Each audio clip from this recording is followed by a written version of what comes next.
জি, আসসালামু আলাইকুম রহমতুল্লাহ। আমি বেশ কিছুদিন আগে কিছু খাস ক্যাম্বেল হাঁসের বাচ্চা নিয়ে এসেছিলাম, যার বয়স আজকে 1 মাস 10 দিন। তো প্রবলেম হচ্ছে, দেখেন প্রত্যেকটা হাঁসের বাচ্চা চামড়া এইভাবে পশম টুকায় টুকায় খেয়ে ফেলতেছে, যার কারণে হাঁসগুলো এখন শীতের সময় এই প্রচণ্ড শীতও পড়তেছে। আসলে এই চামড়া থেকে এই পশমগুলো কেন টুকায় টুকায় খেয়ে ফেলতেছে, এর বিশেষ দুইটা কারণ আছে। সেগুলো হচ্ছে, প্রথমত হচ্ছে আপনার এই হাঁসের ক্যালসিয়ামের ঘাটতি এবং ভিটামিনের ঘাটতি, যার কারণে এরা সবগুলো হাঁস যখনকে একসাথে থাকে তখন একজন আরেকজনকে টুকাটুকি করে পশমগুলো খেয়ে ফেলতেছে। তো যার জন্য আপনারা কী করবেন, এদেরকে ক্যালসিয়াম খাবেন। উপজেলা পানি সম্পদ অফিসে যাবেন একটা হাঁস নিয়ে, তাদেরকে দেখালে তারা আপনার কিছু ক্যালসিয়াম এবং আয়রন যে ওষুধগুলো আছে এগুলো দিবে।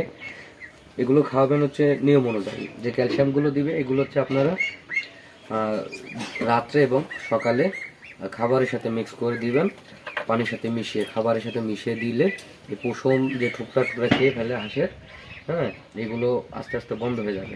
পাশাপাশি লবণ, আয়োডিনের ঘাটতির কারণেও এগুলো প্রচণ্ড পশমগুলো উঠে যাচ্ছে এবং টুকরা টুকরি করতেছে।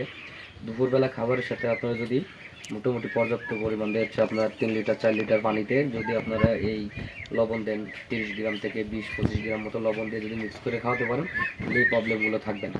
যেহেতু আমার বেলাতে এই প্রবলেমগুলো হচ্ছিল, আলহামদুলিল্লাহ এখন মোটামুটি এই ট্রিটমেন্টের পরে পশমগুলো নতুন করে গজাচ্ছে আর আগের মতো টুকরা টুকরা করতেছে না। দেখি ক্যামেরাগুলো এদিকে একটু ধরো, দেখো প্রত্যেকটা হাঁসের কিন্তু সেম অবস্থা। যার কারণে হাঁস পালন করার আগে অবশ্যই এগুলো আপনাদের জানতে হবে যে কেন পশম টুকরা টুকরি করতেছে, কেন এগুলো খেয়ে ফেলতেছে। হ্যাঁ, আমি যদি আরেকটা হাঁস দেখতে দেখাই,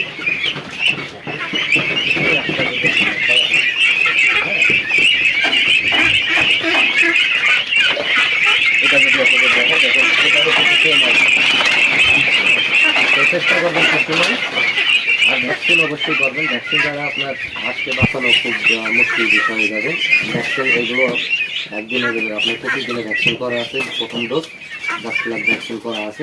চেষ্টা করবেন দ্বিতীয় ডোজটা খুব গুরুত্ব দেওয়ার জন্য। তো আজকে ভিডিওটা এই পর্যন্তই থাকলো। পরবর্তী ভিডিও নিয়ে কোনো একটা বিষয় নিয়ে আলোচনা হবে ইনশাল্লাহ।